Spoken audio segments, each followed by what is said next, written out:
the true underdog of Gundam, the real force behind the Federation, the unsung hero of the 1 Year War.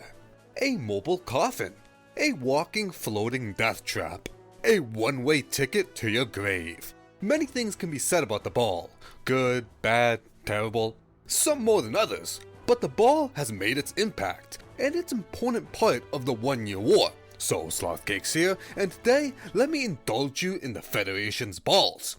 Now get comfy, these balls are full of information. So let's start with what is it? The IB-79 ball is a product of its time. Developed during the 1 Year War, the ball was a quick answer to Zeon's new weapon, the mobile suits, with the zaku being a pain in the ass for the Federation.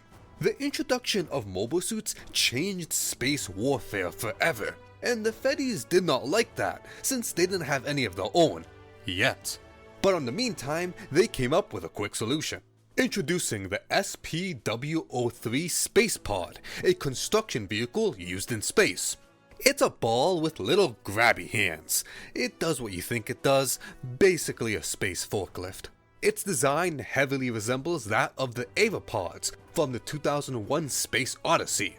Anywho, the Feds had plenty of these things and can make them cheap, so they decided, let's make it combat ready. So they gave OSHA the finger and the prototype ball was born. A rough draft with not too much info on it, but it would eventually make the IB-79 ball, with extra armor around the body and arms for minimal protection, more thrusters allowing for a large area of movement, and a 180mm low recoil cannon up top. The ball would be produced in mass, with approximately 1,200 of them being made throughout the war. The armored forklift with a cannon is something alright. Its production is cheap, with many balls being converted from the space pod, but even from the start, it's not the most complicated thing. Again, armored forklift with a cannon. Its thrusters use solid fuel explosives, which when used blasts the ball to a direction.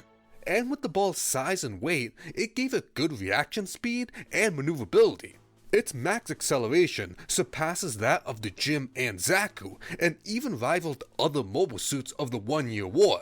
As for the cannon up top, yeah, it's its only weapon, but it does its job.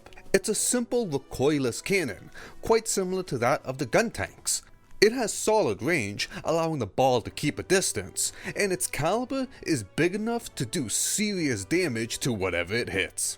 And some had the twin 180mm cannon, which sacrificed damage for rate of fire. Another huge upside is maintenance and refueling. If the ball comes back damaged and somehow didn't die, repairing it is quick. Its thrusters, weapons, and any other thing on it are much more simple to replace than a mobile suit. The machine as a whole isn't as complex as a gym, allowing it to have a quick refueling time, immediately getting back into action. And since it doesn't have the thermonuclear reactor of mobile suits, instead uses fuel cells, it can be deployed with ships that don't have proper mobile suit maintenance facilities. However, we do have some issues that need to be addressed. It's got one weapon, with limited ammo, no secondary. Yeah, it has the grabby hands, but no way can you go into melee with this thing unless you're just built different. It's a one-trick pony. Its armor is not great. Yeah, it's smaller than a mobile suit, so harder to hit, but it's basically all cockpit, so a direct hit will do serious damage. Now, this wasn't a surprise. Pilots knew this. It would gain the infamous nickname, the Mobile Coffin, for its high mortality and attrition rates. But to the Federation, the pros outweighed the cons, and this thing would be rolled out in masses. The ball would be deployed in either a team of 3 gyms, 2 balls, 3 balls, 2 gyms, but other formations existed, such as my favorite, drown the enemy with your balls. The ball, despite its problems, truly shines when it's in its environment. When it's giving support, laying fire while mobile suits go in. When it utilizes its speed and numbers and goes for hit and run tactics. Or when an area needs to be filled with shots. The ball is nothing special. It is, at the end, just an armored forklift with a cannon. but that's its best feature, because it's not gonna do what a mobile suit can. It's gonna do what a ball can, and that's something sometimes mobile suits can't even do. As long as you have guys, you can keep sending balls. They're cheap and easy to mass produce, and with their size and mobility, they can get into nice positions, laying support fire or doing hit and run tactics. A great example is the manga Gundam Katana, where we have Paul Mercury, ball lover, a connoisseur of the ball, a man dedicated to balls. He leads a team of balls and doing what you're supposed to, lay cover fire, and he does it well, saving the main cast's skin multiple times. And this man just got balls of steel. He will easily square up with a mobile suit in a ball if he needs to. Call it fearless, stupidity, or he just trusts his skills handling balls. If he's on your team, you know he'll do his job and you will see the full potential of what the ball can do. And while yeah, he could maybe do better with a mobile suit, there are advantages here. Like I said, refueling is faster, easy maintenance, and there's a high chance you're not tight on supplies. It is a ball. Also, he could just fancy the ball, which, come on, it is pretty cool looking. He deserves the spotlight at some point, and I highly recommend Gundam Katana. But moving on. So, at the end, just remember, the armored forklift with a cannon is cheap. As long as you have people, you can keep sending out balls. Yeah, that's messed up to say, but read a history book. War sucks. You gotta do what you gotta do. Now this is important because what is a pilot?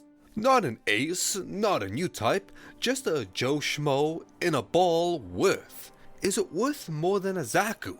How many balls does a zaku need to take out to break even? The Federation have the resource and population advantage.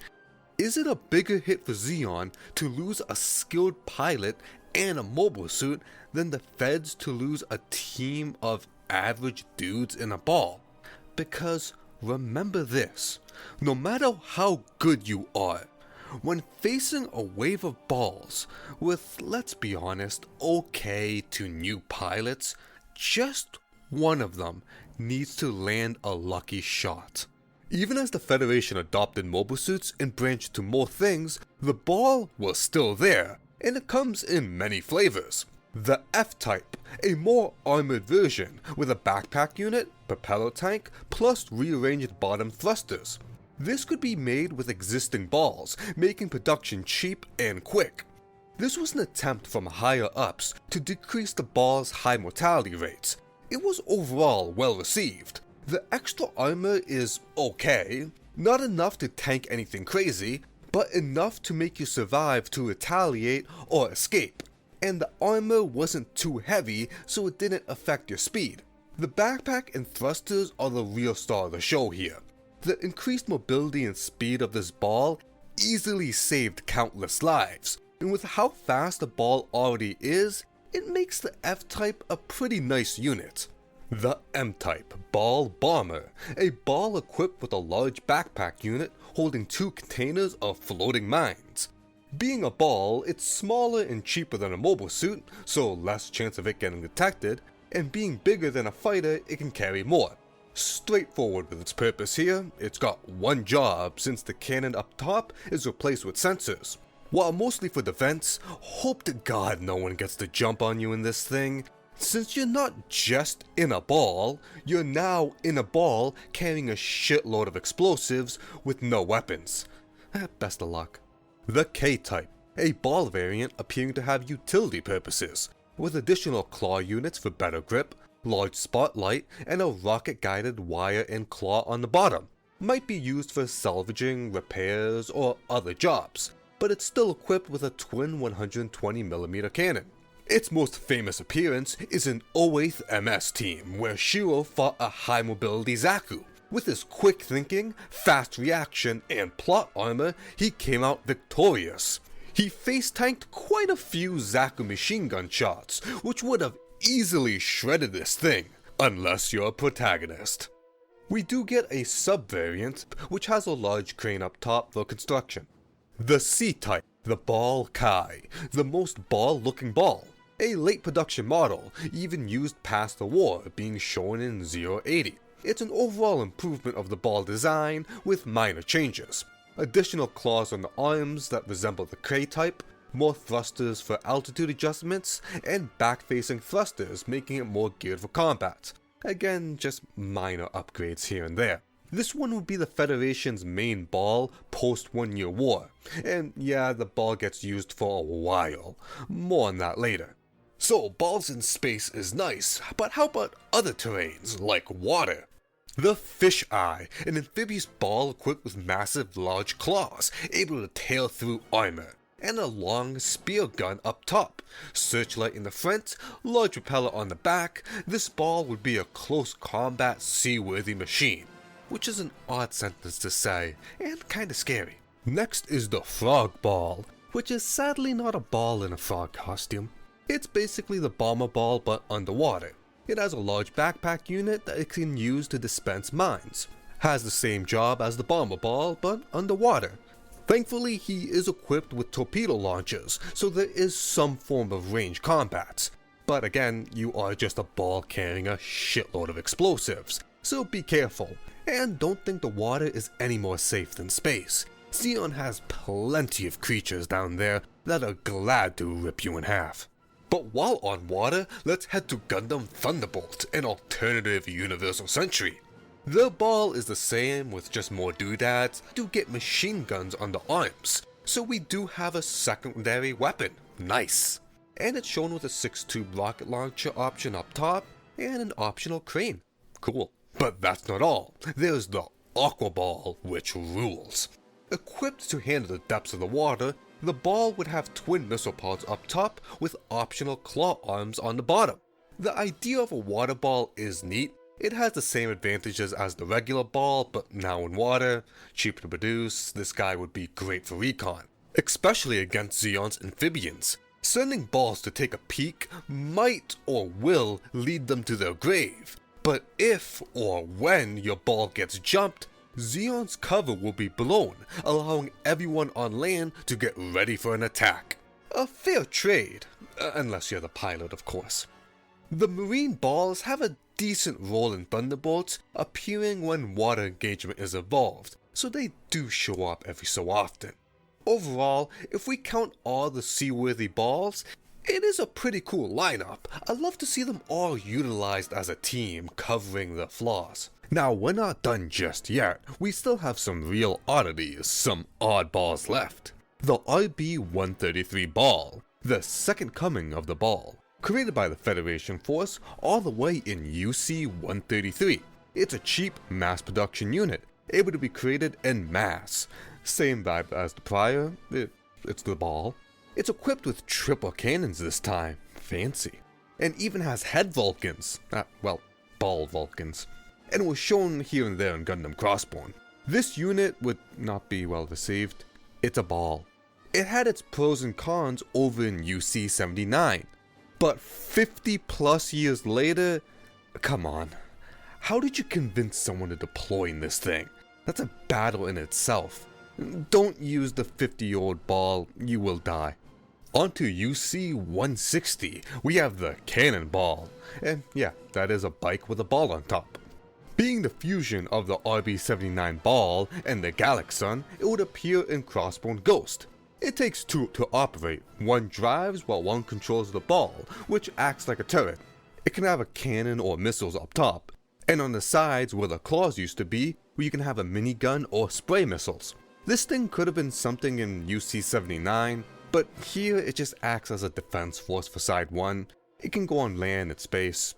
Looking at it, you kind of forget its size, because you see the bike and you think it's a lot smaller than it is. It's still mobile suit size. Back to the 1 year war, we have the Gundam Ball. A odd decision to get the tech of the Gundam, the learning computer, beam weapons, lunar titanium armor, but put it in ball form. Equipped with a beam saber, prototype beam rifle, the Gundam Ball will play an important role in the 1 year war. Nah, I'm just joking with ya. This was a regular ball, but with extra scraps slapped onto it to look like a Gundam head. This thing has a hilarious story to it, but what you need to know is, it sorta worked. When it was first deployed, all the extra armor made it top heavy, so it started spiraling all over the place. And at a quick glance, Zeon mistaked this as a destroyed Gundam head, making Zeon think they defeated the Gundam, which made them more lax, lowering their guard and opening their defenses. Also, while peeking behind an asteroid, the Gundam ball was mistaken for a giant Gundam, causing Zeon to lose their shit, which the Federation took advantage of. And on top of all this, it was able, somehow, to take out 3 Richtdoms in combat. This thing is very stupid, and all of its achievements are just it failing upwards somehow. But we do love it, this thing rules. Okay, keep going, we only have a few left. We have the Ball Boy from U.C Engage, an app game, which looks adorable. Oh my god, this thing's so cute. Little stubby wubby limbs. Oh, awesome. This is actually a hobby machine, about half the size of a ball. It would be used for utility and labor, but could be modified with weapons. In game, it was shown with a beam saber, which, if it was modified to be able to hold one, the beam saber does power itself. It would then need a storage device so it could charge it, but theoretically it could possibly use one, which is hilarious to think about. Anyways, for the hell of it, let's cover some Gunpla. We do have a high-grade UC 144 ball twin set, coming with 2 balls and 2 weapon options. There's a P-Bandai version, because of course there is, with the shark mouth, which is just a decal, and the other being the K-type. We also have the K-type and shark mouth as master grade form, not P-Bandai, thankfully. Then we have the high-grade Thunderbolt ball, a kit I never knew existed. This came with the 3rd volume of the Thunderbolt manga. There's the Verkar master grade ball, which resembles the C-type with the additional claws on the bottom. We have a P-Bandai Polypod ball, a master grade ball but with 4 legs. Cool. Little spider walkie thing. Pretty cute. Then there's the Horopla ball, a teeny horo with a cannon and grabby arms. And we can't forget the original ball, that came out in 1981. I'm definitely missing more, but that's all I could find. But as a joke, we do have Char's ball. It's the C-type, but with red horns, and it has the Zeong's hands. Is this thing wire-guided? Maybe. So this would be the first Psycom ball. Something I thought I would never say. How on earth could this thing fire the Zeong's finger beam guns when it runs on fuel cells? Who knows. So now, we're almost done. So let's end it with not a ball, but something that uses the ball as a weapon. And no, it's not that time a Zaku goal-kicked one into a gym. The Gym Juggler. A gym trainer equipped with extra armor and 2 balls on each shoulder. It's a sight to behold. It takes 2 pilots to operate, both being in the gym. One controls the mobile suit, while the other controls the 2 balls, which are wire connected. The balls are equipped with 2 beam guns, allowing them to be deployed and attack in unorthodox angles, and with their size, they can make as bootleg battering rams. It's a crazy unit that appears in Gundam Katana, so go give it a read. This thing rules, but yeah, obviously big problems. Very heavy, and all the weight is up top. And while the wire-guided balls are nice, they're just a odd weapon. They're huge, making them easy targets. I feel like this could have been done without using a ball, but I understand the purpose. It's just, they have something there, but at one point someone should have said, this is stupid. But, you know, it did get the job done, and it helped the cast, so maybe I'm the stupid one. Anywho, I don't think this is everything. Gundam has a lot of info, but I've been talking about balls for way too long, so we'll end it here. But I do wonder what's everyone's stance on this guy. Are we ball lovers, haters, glazers, or ops? Worshippers, despisers? Okay, I'll stop. The ball had its purpose. Yeah, it had flaws, but the Federation had to do what needed to be done in the war. That's why it stuck for so long. Its simplistic job made it easier on all parts. With a capable team, a squad of balls is welcomed anywhere. And with an incompetent team, they'll make a good distraction. Anyways, we've come to the end. And like always, thank you for listening. Thank you for letting me talk about balls for this long, and another thanks for the channel members supporting my ball talking endeavors. Don't forget to like, comment, subscribe, blah blah blah, all that good stuff. Take care and hope to see you next time.